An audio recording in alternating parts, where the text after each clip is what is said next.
The Opium Wars were not just any military conflict. They marked the first time in recent history that a world power used narcotics as a mechanism to dominate or subjugate an entire nation. This has been referred to by some as a process of social engineering. Few military or political tactics were as devastating as the dissemination of opium that Great Britain promoted this in China during the 19th century at the height of the Industrial Revolution. This conflict not only marked a commercial and geopolitical gain for the British Empire, but it weakened Chinese society and its traditional order to its foundations.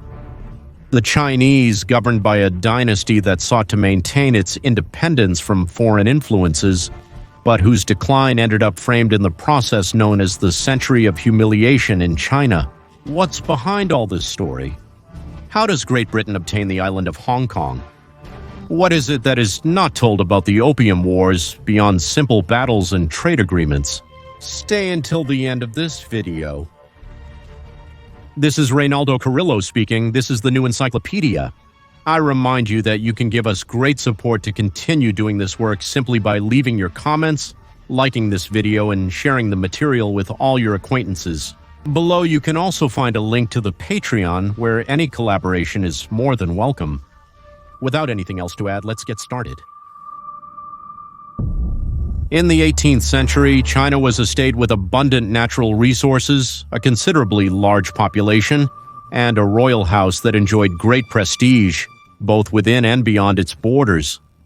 The Western powers were in the midst of industrial development and were in the relentless search for new markets and new territories. These nations, but especially Great Britain, saw in China an opportunity to expand their geopolitical dominance in Asia. The Europeans sought to attract China by offering great economic benefits through various diplomatic missions, but all their proposals were rejected by the ruling Chinese dynasty. The Chinese leaders viewed with suspicion the introduction of foreign elements that could alter their traditional order and their own interests to a single point, the port of Canton, which was located at a single point, the port of Canton, which was located in the south of China. In this way, they sought to preserve their economic independence and therefore also political. But these trade conditions were unfavorable for the British, despite the fact that some Chinese products such as silk, porcelain, and tea were very popular in the British market. The Chinese traders did not want to buy many of the British products and manufactures in return. In addition, the United Kingdom was obliged to pay with silver for the goods they were importing from China, which resulted in a trade deficit and was not profitable in the long term. Despite the numerous restrictions imposed by the Chinese authorities, the British did not give up. They finally found a method not only to alter the trade balance in their favor, but also to affect the psyche and soul of a good part of the Chinese population. And this method was none other than the commercialization and massive dissemination of opium. Opium is a substance extracted from a herbaceous plant known as poppy, and it contains a morphine analgesic compound that relieves ailments and produces a warm sense of relaxation. In its early days, opium was used for medical purposes to treat pain in certain cases. However, due to its high potency, its frequent use negatively altered the functioning of the body and led to dependence. By the beginning of the 19th century, this substance was legal in Great Britain. In fact, the British consumed it in large quantities. Society was overrun with opium addicts. Many of these people in Great Britain who developed a dependency on this substance were primarily concentrated in the lower classes of the United Kingdom. The same had begun to happen to a lesser extent in China, where opium addicts were growing. This eventually led to a strict prohibition of this substance in the Asian territory, as we will see later. Over time, what was an emerging illicit opium market became a symbol of China's social decay. The expansion of this narcotic brought with it a decrease in labor productivity, impoverishment of the economy of Chinese families, but above all, the population and those responsible behind this great population operation And those responsible behind this great social engineering and geopolitical expansion operation was the British East India Company, which controlled opium production in Asia and proposed with the support of the Crown Prohibition. This powerful commercial entity that enjoyed many privileges played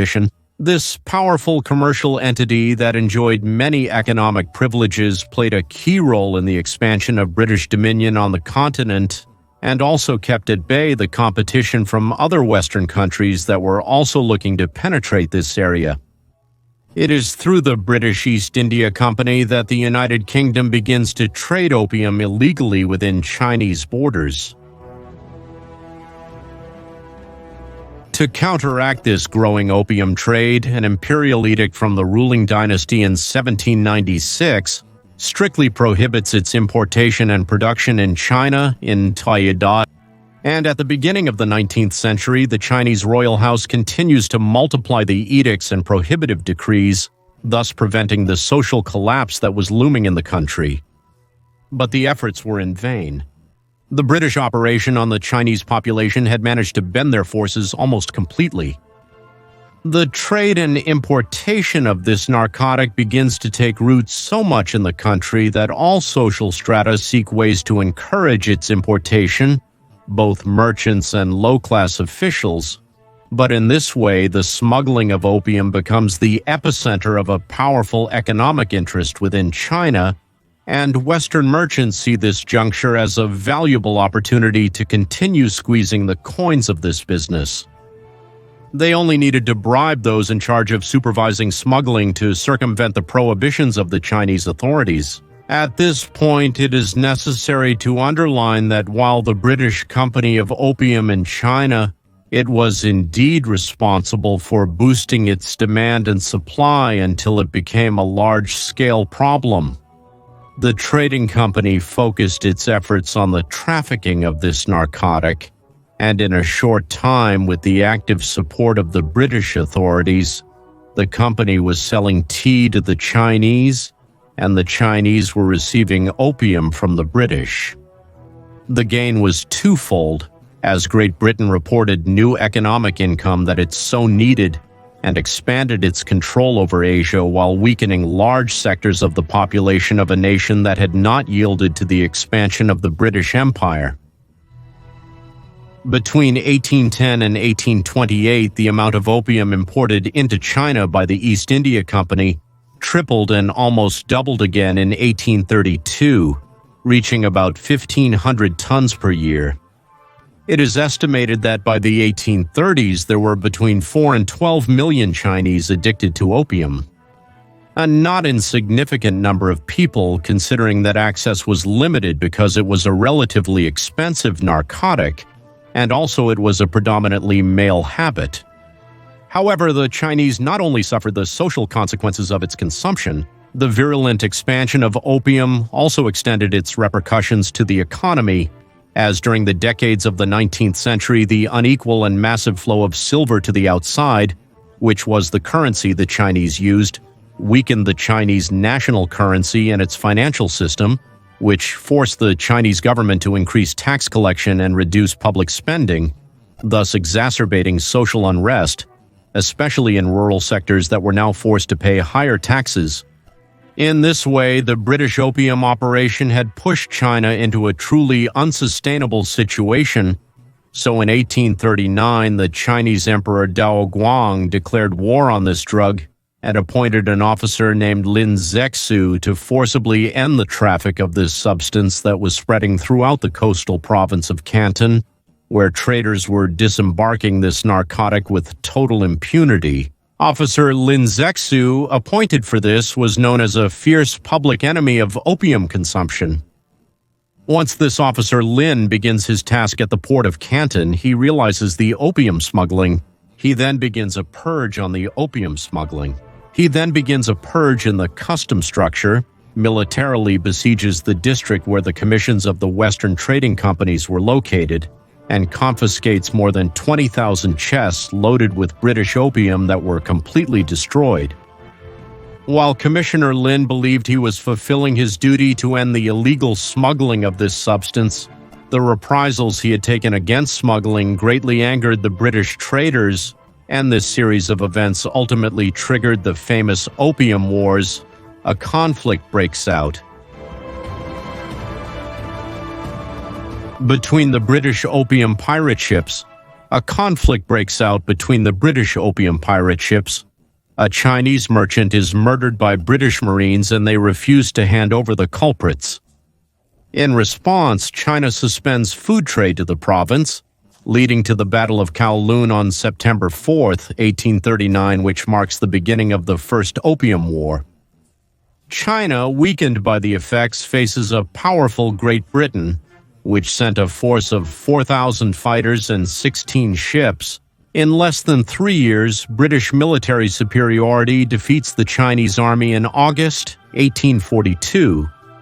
Both sides signed the Treaty of Nanking, known as the Unequal Treaty by the Chinese due to the significant economic advantages this treaty granted. It forced China to pay large reparations for the opium that had been confiscated and ceded the island of Hong Kong to Great Britain, in addition to forcing them to open 5 Chinese ports to trade with the West. Although Great Britain emerged victorious, the opium issue remained, as even though the British demanded its legalization, the Chinese flatly refused, so the marketing of this substance continued to be carried out by the British until the outbreak of the Second Opium War in 1856. Unlike the previous conflict in the Second War, other Western powers also began to get involved. Among them, the French, who had had a hostile relationship with the Chinese after a French missionary was allegedly murdered in the interior of China earlier that year. Subsequently, the United States and Russia also joined in, leading to another Chinese defeat in 1858.